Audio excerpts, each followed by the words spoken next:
नमस्कार दोस्तों। स्वागत है आपका हमारे चैनल हक से हिंदी में। आज मैं आपको सुनाने जा रहा हूं प्रेमचंद की कहानी रामलीला। तो चलो शुरू करते हैं।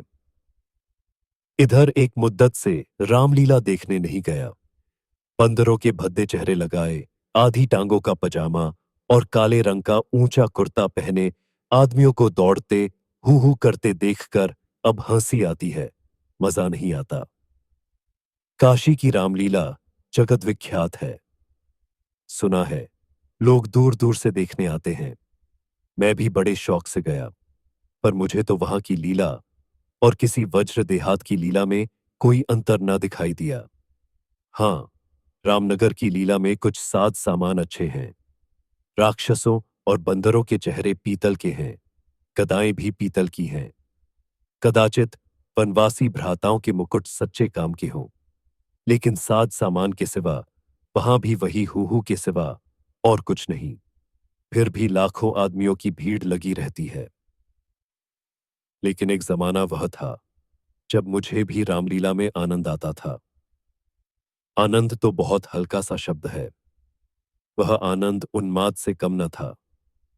संयोगवश उन दिनों मेरे घर से बहुत थोड़ी दूर रामलीला का मैदान था, और जिस घर में लीला पात्रे का रूप रंग भरा जाता था वह तो मेरे घर से बिल्कुल मिला हुआ था।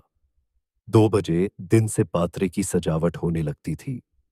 मैं दोपहर ही से वहां जा बैठता और जिस उत्साह से दौड़ दौड़ कर छोटे मोटे काम करता, उस उत्साह से तो आज अपनी पेंशन लेने भी नहीं जाता।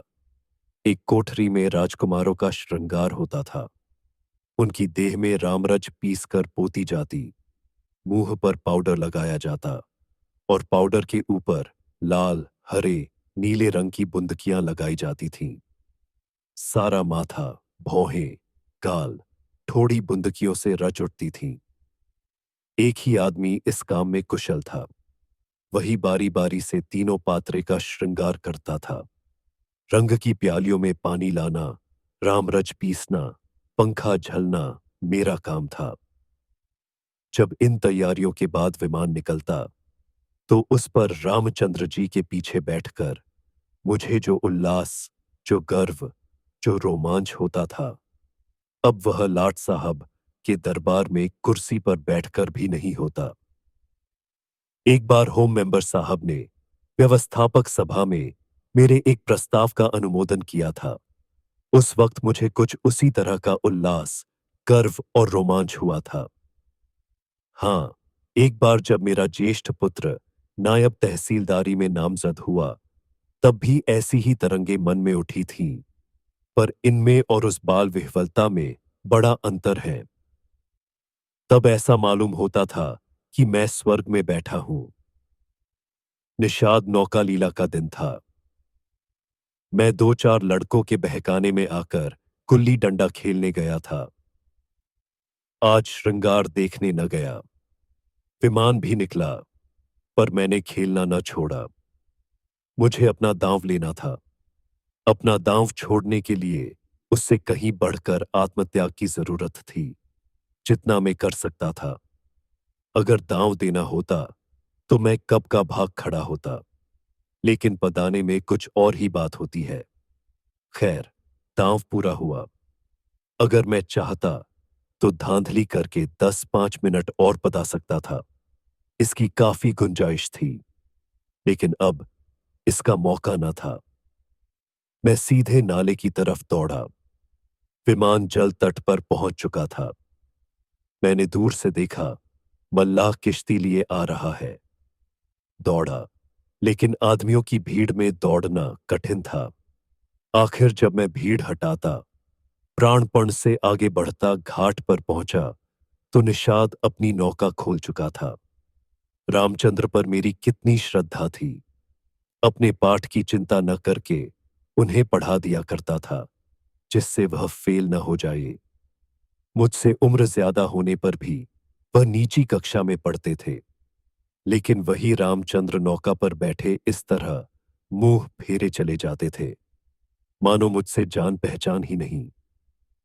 नकल में भी असल की कुछ न कुछ बू आ ही जाती है। भक्तों पर जिनकी निगाह सदा ही तीखी रही है, वह मुझे क्यों उबारते। मैं विकल होकर उस बछड़े की भांति कूदने लगा, जिसकी गर्दन पर पहली बार जुआ रखा गया हो। कभी लपक कर नाले की ओर जाता, कभी किसी सहायक की खोज में पीछे की तरफ दौड़ता, पर सब के सब अपनी धुन में मस्त थे। मेरी चीख पुकार किसी के कानों तक न पहुंची। तब से बड़ी बड़ी विपत्तियां झेली, पर उस समय जितना दुख हुआ उतना फिर कभी न हुआ। मैंने निश्चय किया था कि अब रामचंद्र से न कभी बोलूंगा, न कभी खाने की कोई चीज ही दूंगा। लेकिन ज्यों ही नाले को पार करके वह पुल की ओर लौटे, मैं दौड़कर विमान पर चढ़ गया और ऐसा खुश हुआ मानो कोई बात ही न हुई थी। रामलीला समाप्त हो गई थी, राजगद्दी होने वाली थी, पर न जाने क्यों देर हो रही थी। शायद चंदा कम वसूल हुआ था। रामचंद्र की इन दिनों कोई बात भी न पूछता था, न ही घर जाने की छुट्टी मिलती थी और न ही भोजन का प्रबंध होता था। चौधरी साहब के यहां से सीधा कोई 3 बजे दिन को मिलता था। बाकी सारे दिन कोई पानी को नहीं पूछता। लेकिन मेरी श्रद्धा अभी तक ज्यों की त्यों थी। मेरी दृष्टि में वह अब भी रामचंद्रदा ही थे। घर पर मुझे खाने की कोई चीज मिलती, वह लेकर रामचंद्र को दे से आता। उन्हें खिलाने में मुझे जितना आनंद मिलता था, उतना आप खा जाने में भी कभी न मिलता। कोई मिठाई या फल पाते ही मैं बेतहाशा चौपाल की ओर दौड़ता। अगर रामचंद्र वहां न मिलते तो चारों ओर तलाश करता, और जब तक वह चीज उन्हें न खिला देता चैन न आता था। खैर, राजगद्दी का दिन आया। रामलीला के मैदान में एक बड़ा सा शामियाना ताना गया। उसकी खूब सजावट की गई। वेश्याओं के दल भी आ पहुंचे। शाम को रामचंद्र की सवारी निकली और प्रत्येक द्वार पर उनकी आरती उतारी गई। श्रद्धानुसार किसी ने रुपए दिए, किसी ने पैसे। मेरे पिता पुलिस के आदमी थे, इसलिए उन्होंने बिना कुछ दिए ही आरती उतारी। उस वक्त मुझे जितनी लज्जा आई, उसे बयान नहीं कर सकता। मेरे पास उस वक्त संयोग से 1 रुपया था। मेरे मामा जी दशहरे के पहले आए थे और मुझे 1 रुपया दे गए थे। उस रुपए को मैंने रख छोड़ा था। दशहरे के दिन भी उसे खर्च न कर सका। मैंने तुरंत वह रुपया लाकर आरती की थाली में डाल दिया। पिताजी मेरी ओर कुपित नेत्र से देख कर रह गए। उन्होंने कुछ कहा तो नहीं, लेकिन मुंह ऐसा बना लिया जिससे प्रकट होता था कि मेरी इस धृष्टता से उनके रोब में बट्टा लग गया। रात के 10 बजते बजते यह परिक्रमा पूरी हुई। आरती की थाली रुपयों और पैसों से भरी हुई थी। ठीक तो नहीं कह सकता, मगर अब ऐसा अनुमान होता है कि 400-500 रुपयों से कम न थे। चौधरी साहब इनसे कुछ ज्यादा ही खर्च कर चुके थे। उन्हें इसकी बड़ी फिक्र हुई कि किसी तरह कम से कम 200 रुपए और वसूल हो जाए, और इसकी सबसे अच्छी तरकीब उन्हें यही मालूम हुई कि वेश्याओं द्वारा महफिल में वसूली हो। जब लोग आकर बैठ जाएं और महफिल का रंग जम जाए, तो आबादी जान रसिक जनों की कलाइयां पकड़ पकड़ कर ऐसे हाव भाव दिखाए कि लोग शर्माते शर्माते भी कुछ न कुछ दे ही मरे। आबादी जान और चौधरी साहब में सलाह होने लगी। मैं संयोग से उन दोनों प्राणियों की बातें सुन रहा था। चौधरी साहब ने समझा होगा कि यह लौंडा क्या मतलब समझेगा, पर यहां ईश्वर की दया से अक्ल के पुतले थे। सारी दास्तान समझ में आती जाती थी। चौधरी, सुनो आबादी जान, यह तुम्हारी ज्यादती है। हमारा और तुम्हारा कोई पहला साबिका तो है नहीं। ईश्वर ने चाहा तो हमेशा तुम्हारा आना जाना लगा रहेगा। अब की चंदा बहुत कम आया, नहीं तो मैं तुमसे इतना इसरार न करता। आबादी जान, आप मुझसे भी जमींदारी चालें चलते हैं, क्यों? मगर यहां हुजूर की दाल न गलेगी। वाह, रुपए तो मैं वसूल करूं और मूंछों पर ताव आप दें। कमाई का अच्छा ढंग निकाला है। इस कमाई से तो वाकई आप थोड़े दिनों में राजा हो जाएंगे। उसके सामने जमींदारी झक मारेगी। बस कल ही से एक चकला खोल दीजिए। खुदा की कसम, माला माल हो जाइएगा। चौधरी, तुम दिल लगी करती हो और यहां काफिया तंग हो रहा है। आबादी जान, तो आप भी तो मुझी से उस्तादी करते हैं। यहां आप जैसे कईयों को रोज उंगलियों पर नचाती हूं। चौधरी, आखिर तुम्हारी मंशा क्या है? आबादी जान, जो कुछ वसूल करूं उसमें आधा मेरा, आधा आपका। लाइए, हाथ मारिए। चौधरी, यही सही। आबादी जान, तो पहले मेरे 100 रुपए गिन दीजिए। पीछे से आप अलसेट करने लगेंगे। चौधरी, वह भी लोगी और यह भी। आबादी जान, अच्छा, तो क्या आप समझते थे कि अपनी उजरत छोड़ दूंगी? वाह री आपकी समझ। खूब, क्यों न हो। दीवाना बकारे दरवेश होशियार। चौधरी, तो क्या तुमने दोहरी फीस लेने की ठानी है? आबादी जान, अगर आपको 100 दफे गरज हो तो, वरना मेरे 100 रुपए तो कहीं गए ही नहीं। मुझे क्या कुत्ते ने काटा है जो लोगों की जेब में हाथ डालती फिरूं? चौधरी की एक न चली। आबादी जान के सामने दबना पड़ा। नाच शुरू हुआ। आबादी जान बला की शोख औरत थी। एक तो कमसिन, उस पर हसीन, और उसकी अदाएं तो इस गजब की थी कि मेरी तबीयत भी मस्त हुई जाती थी। आदमियों को पहचानने का गुण भी उसमें कुछ कम न था। जिसके सामने बैठ गई उससे कुछ न कुछ ले ही लिया। 5 रुपए से कम तो शायद ही किसी ने दिए हों। पिताजी के सामने भी वह बैठी। मैं मारे शर्म के गड़ गया। जब उसने उनकी कलाई पकड़ी तब तो मैं सहम उठा। मुझे यकीन था कि पिताजी उसका हाथ झटक देंगे और शायद दुत्कार भी दें, किंतु यह क्या हो रहा है ईश्वर? मेरी आंखें धोखा तो नहीं खा रही हैं। पिताजी मूंछों में हंस रहे हैं। ऐसी मृदु हंसी उनके चेहरे पर मैंने कभी नहीं देखी थी। उनकी आंखों से अनुराग टपका पड़ता था। उनका एक एक रोम पुलकित हो रहा था, मगर ईश्वर ने मेरी लाज रख ली। वह देखो, उन्होंने धीरे से आबादी जान के कोमल हाथों से अपनी कलाई छुड़ा ली। अरे, यह फिर क्या हुआ? आबादी तो उनके गले में बाहें डाले देती है। अब पिताजी उसे जरूर पीटेंगे। चुड़ैल को जरा भी शर्म नहीं। एक महाशय ने मुस्कुराकर कहा, यहां तुम्हारी दाल न गलेगी आबादी जान। और दरवाजा देखो। बात तो इन महाशय ने मेरे मन की कही और बहुत ही उचित कही, लेकिन न जाने क्यों पिताजी ने उसकी ओर कुपित नेत्र से देखा और मूंछों पर ताव दिया। मुंह से तो वह कुछ न बोले, पर उनके मुख की आकृति चिल्लाकर सरोज शब्दों में कह रही थी, तू बनिया, मुझे समझता क्या है? यहां ऐसे अवसर पर जान तक निसार करने को तैयार हैं। रुपए की हकीकत ही क्या? तेरा जी चाहे आजमा ले। तुझसे दूनी रकम न डालूं तो मुंह न दिखाऊं। महान आश्चर्य, घोर अनर्थ। अरे, जमीन तू फट क्यों नहीं जाती? आकाश, तू फट क्यों नहीं पड़ता? अरे, मुझे मौत क्यों नहीं आ जाती? पिताजी जेब में हाथ डाल रहे हैं। कोई चीज निकाली और सेठ जी को दिखाकर आबादी जान को दे डाली। आह, यह तो अशर्फी है। चारों ओर तालियां बजने लगीं। सेठ जी उल्लू बन गए। पिताजी ने मुंह की खाई। इसका निश्चय मैं नहीं कर सकता। मैंने केवल इतना देखा कि पिताजी ने एक अशर्फी निकालकर आबादी जान को दी। उनकी आंखों में इस समय इतना गर्वयुक्त उल्लास था, मानो उन्होंने हातिम की कब्र पर लात मारी हो। यही पिताजी हैं जिन्होंने मुझे आरती में 1 रुपया डालते देखकर मेरी ओर इस तरह से देखा था, मानो मुझे फाड़ ही खाएंगे।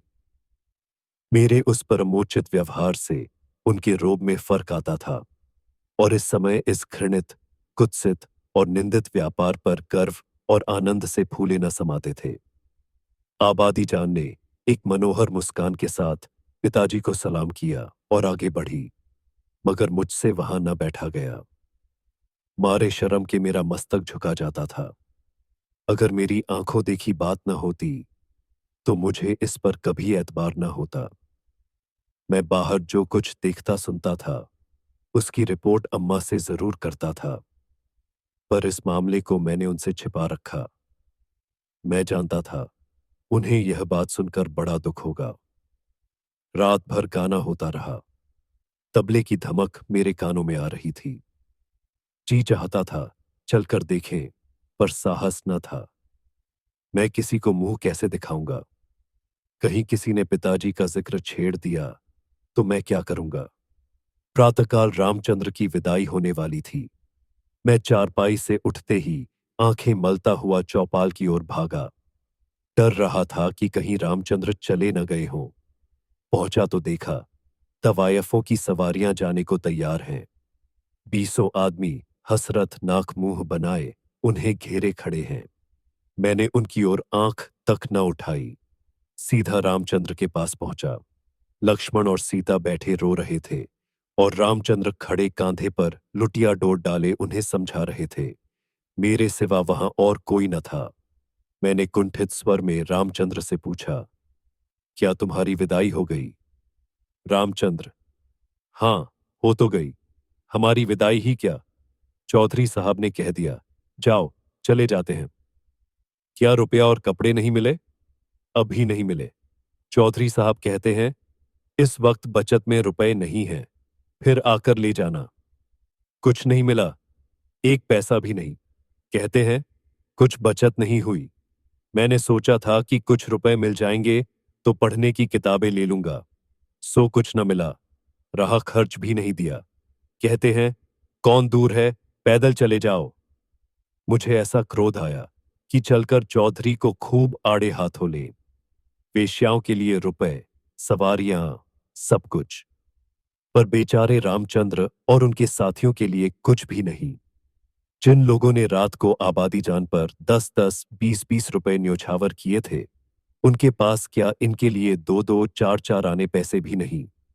पिताजी ने भी आबादी जान को एक अशर्फी दी थी। देखें इनके नाम पर क्या देते हैं। मैं दौड़ा हुआ पिताजी के पास गया। वह कहीं तफ्तीश पर जाने को तैयार खड़े थे। मुझे देखकर बोले, कहाँ घूम रहे हो? पढ़ने के वक्त तुम्हें घूमने की सूझती है। मैंने कहा, गया था चौपाल। रामचंद्र विदा हो रहे थे। उन्हें चौधरी साहब ने कुछ नहीं दिया। तो तुम्हें इसकी क्या फिक्र पड़ी है? वह जाएंगे कैसे? उनके पास राह खर्च भी तो नहीं है। क्या कुछ खर्च भी नहीं दिया? यह चौधरी साहब की बेइंसाफी है। आप अगर 2 रुपया दे दें तो मैं उन्हें दे आऊं। इतने में शायद वह घर पहुंच जाएं। पिताजी ने तीव्र दृष्टि से देखकर कहा, जाओ अपनी किताब देखो, मेरे पास रुपए नहीं हैं। यह कहकर वह घोड़े पर सवार हो गए। उसी दिन से पिताजी पर से मेरी श्रद्धा उठ गई। मैंने फिर कभी उनकी डांट डपट की परवाह नहीं की। मेरा दिल कहता, आपको मुझको उपदेश देने का कोई अधिकार नहीं है। मुझे उनकी सूरत से चिढ़ हो गई। वह जो कहते मैं ठीक उसका उलटा करता। यद्यपि इसमें मेरी हानि हुई, लेकिन मेरा अंतःकरण उस समय विप्लवकारी विचारों से भरा हुआ था। मेरे पास 2 आने पड़े हुए थे। मैंने उठा लिए और जाकर शर्माते शर्माते रामचंद्र को दे दिए। उन पैसों को देखकर रामचंद्र को जितना हर्ष हुआ वह मेरे लिए आशातीत था। टूट पड़े, मानो प्यासे को पानी मिल गया। यही 2 आने पैसे लेकर तीनों मूर्तियां विदा हुईं। केवल में ही उनके साथ कस्बे के बाहर तक पहुंचाने आया। उन्हें विदा करके लौटा तो मेरी आंखें सजल थीं, पर हृदय आनंद से उमड़ा हुआ था।